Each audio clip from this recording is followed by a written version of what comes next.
안녕하세요. 제가 공인중개사 단기동차학교 동영상을 올리고 나서 많은 분들이 관심을 가져주시고 댓글도 달아주시고 그리고 구독도 해주셔서 정말 감사합니다.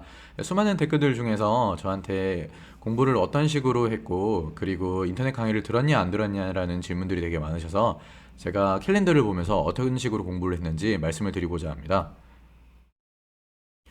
제가 한 7월 17일, 18일쯤에 공부를 시작했는데 이때 기본서를 보면서 버리는 시간들이 되게 많았어요. 그래서 핵심 요약집을 통해서 버리는 시간들을 가지지 말라고 이제 말씀을 드리고자 이렇게 설명을 드립니다. 핵심 요약집과 그리고 다음별 기출문제 보는 과정을 1회 독이라고 하고요. 그리고 제가 인터넷 강의를 들었냐 안 들었냐 같은 경우에는 에듀윌에 회원가입하시면 무료 기초 강의 7일 들을 수 있어요. 7일 안에 이거를 다 끝낸다라는 각오를 가지고 공부를 하셔야 되는데요. 배속 같은 경우에는 한 1.5배, 1.6배 정도로 들었습니다.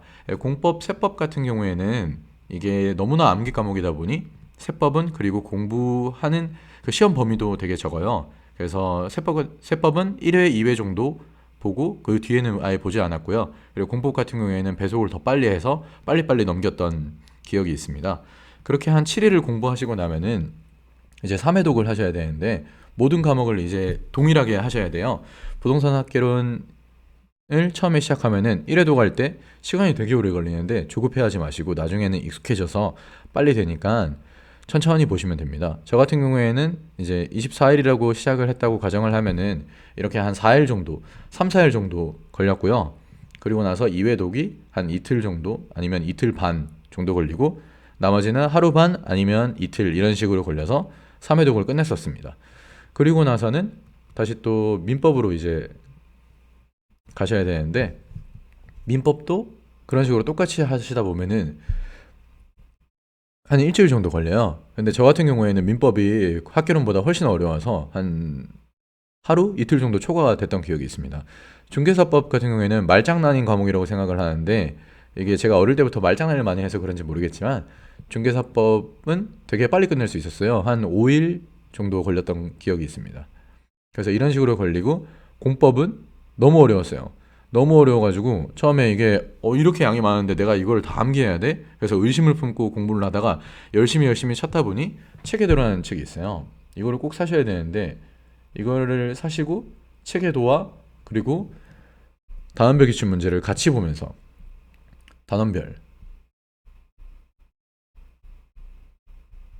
단원별 기출 문제를 같이 보면서 공부를 하셔야 됩니다. 이렇게 하면서 이제 3회독을 또 공부를 하시면 이때쯤 끝납니다. 그럼 공시법이랑 세법이 남아 있는데요. 공시법 같은 경우에는 문제가 한 24문제이고 그리고 세법 같은 경우에는 16문제 정도 이렇게 되는데 이게 문제 양은 되게 적은 데에 비해서 공부해야 할 양이 되게 많습니다. 그래서 세법은 어느 정도 내가 버려야 할 부분과 안 버려야 할 부분을 나눠서 공부를 하셔야 되는데 기초적인 문제가 있기 때문에 그 기초적인 문제가 한 5-6문제 정도 됩니다. 이거는 무조건 맞추셔야 된다는 생각을 가지고 공부를 하셔야 되고 공시법은 내가 문제를 그냥 다 맞춰야겠다 아니면 뭐 한 20문제 이상 아니면 18문제 이상 이런 식으로 공부를 하셔야 됩니다. 그래서 세법은 똑같이 체계도라는 책이 있어요. 이것도 제가 열심히 방법이 없을까 하다가 찾다 보니까 체계도라는 책이 있는데 여기에 주황색으로 표시된 부분이 있어요. 주황색으로 표시된 부분만 공부를 하면은 한 5-6문제 정도는 맞출 수 있다는 생각을 가지고 이거 같은 경우에는 공부를 그렇게 많이 하지 않았어요. 그래서 1회독 정도를 하고 넘겼습니다.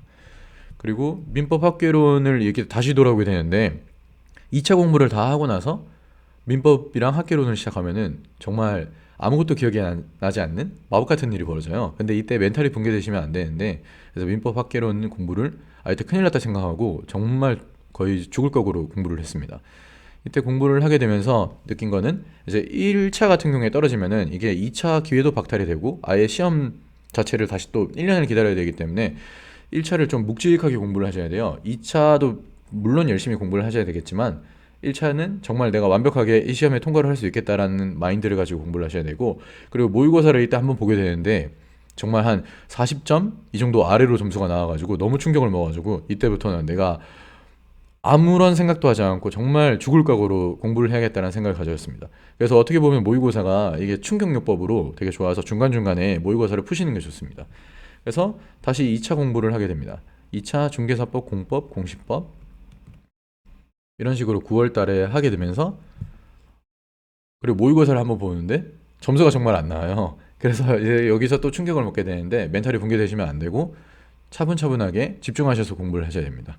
그래서 공부하는 시간에는 다른 생각 안 하고 정말 온전한 집중력을 가지고 공부를 하시는 게 좋습니다. 그래서 세법 같은 경우에는 중간중간에 한 번씩 이런 식으로 봤고요. 공법은 암기량이 너무 많아가지고 제가 공법은 정말 화장실 가면서도 보고 그리고 그 체계도를 들고 가가지고 뭐 밥 먹으면서도 보고 이런 적이 있었습니다. 민법도 정말 어려운데요. 민법은 제가 이해가 안 돼가지고 공법은 그냥 암기만 하면 되는데 암기만 하면 되지만 양이 엄청 많습니다. 근데 민법은 암기를 했는데 제가 문제를 전혀 못 풀겠는 거예요. 그래서 이때 고민을 정말 많이 하다가 유튜브에 정말 정말 열심히 찾아보니 김덕수라는 그 교수님이 있는데 이분이 강사님인가?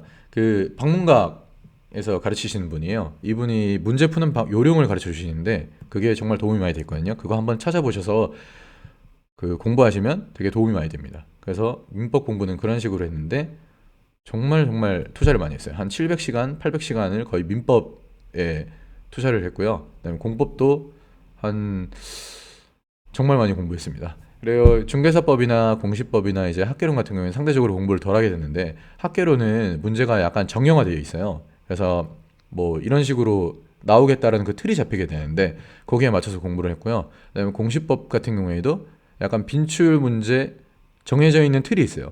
그래서 거기에 맞춰서 공부를 했고 중개사법은 말장난이다 보니까 말장난에 맞춰서 암기를 열심히 했습니다. 거기는 이제 에듀윌 기초 강의에도 보면은 그 임선정이라는 강사분인가 이제 그분께서 말장난을 하면서 가르쳐 주시는데 그런 식으로 이제 공부를 하시면 됩니다. 마인드맵을 그리거나 아니면 상상을 하면서 내가 이제 어떤 거를 어떤 대상을 떠올리면서 암기를 하셔야 되는데 그런 식으로 공부했는데 제가 암기하는 방법 같은 경우에는 좀 창피하긴 하지만 다음 영상을 통해서 알려드리겠습니다. 그래서 이제 오전, 오후를 이제 나누면서 공부를 했는데 1차, 2차, 오전에는 민법, 그리고 오후에는 공법 이런 식으로 공부를 했고 오전에 웬만하면 1차 공부를 하시는 게 좋습니다. 왜냐면 실제 시험도 오전에 1차를 보기 때문에 거기에 맞춰서 하시는 게 좋고요. 이 모의고사 이제 같은 경우에는 중간중간에 이런 식으로 풀어주면은 충격요법으로 공부를 더 열심히 할 수 있는 계기가 됩니다. 저 같은 경우에는 이제 회사를 다니거나 그러지 않아서 남들보다 공부하는 시간이 되게 많았어요. 회사를 다니면서 하면은 일 끝나고 지치고 돌아와서 더 많은 에너지를 요하고 집중력을 요하기 때문에 힘들 수가 있다고 생각이 되는데 저는 온전한 24시간, 하루 24시간이 온전한 저의 시간이었기 때문에 그 시간을 잘 쪼개서 공부를 할 수 있었습니다. 오전에는 뭐 공법 다시 이런 식으로 하고 오후에는 민법 이런 식으로 했다가도 다시 역으로 오전에는 1차 공부, 오후에는 2차 공부 했습니다. 모의고사 문제와 이제 회차별 문제가 있는데 회차별 문제 같은 경우에는 이때 또 계속 풀어줘야 되고요. 모의고사 문제를 정말 많이 풀면 풀수록 도움이 많이 되는데 모의고사를 정말 열심히 푸셔야 돼요. 에듀윌 10회분 있고요. 그리고 랜드프로에서 나오는 거 있고요.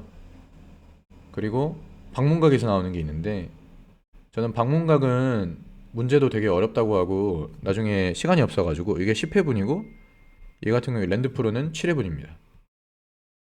그래서 이것만 풀어도 충분하다고 생각이 들고요. 그렇게 되면 한 9월 말이나 10월 초쯤에 되면은 여러분들이 어떻게 내가 어떤 과목이 부족하고 어떤 과목을 잘하는지에 대한 방향 설정이 되는데 거기에 맞춰서 공부를 하시면 됩니다.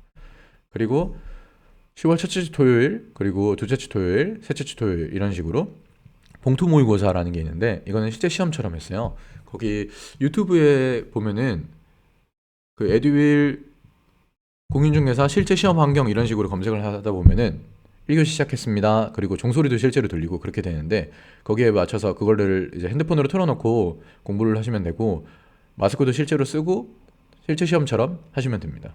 도움이 되게 많이 되더라고요. 그리고 중간중간에 문제는 계속 풀었고요.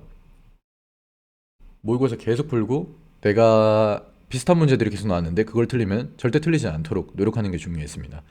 그리고 7월, 8월, 9월 같은 경우에는 정말 열심히 공부해서 한 15시간, 뭐 17시간, 어떤 날에는 18시간 공부한 적도 있고 14시간 공부한 적도 있었는데 10월 달 같은 경우에는 컨디션 조절을 해야 되기 때문에 첫째 주, 둘째 주 같은 경우에는 13시간, 14시간 공부를 했고 그리고 마지막 한 2주 정도 이때는 아프거나 그다음에 뭐 다치면 안 되기 때문에 몸 관리를 정말 철저히 했습니다.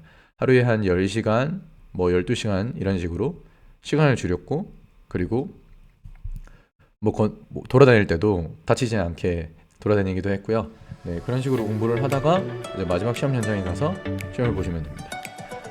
이제 공인중개사 시험이 3개월 정도 남았는데 긍정적인 생각을 가지고 멘탈 붕괴되지 마시고 열심히 공부하시다 보면은 좋은 결과가 있을 겁니다. 그래서 1회독, 2회독, 3회독을 잘 하시고 그다음에 자기 자신만의 공부 방향 설정을 잘 하셔가지고 이런 식으로 계획을 잘 짜서 하시면 합격을 하실 수 있을 거라 믿고 있습니다. 그래서 시청해주셔서 감사하고요. 그리고 합격을 응원합니다. 화이팅!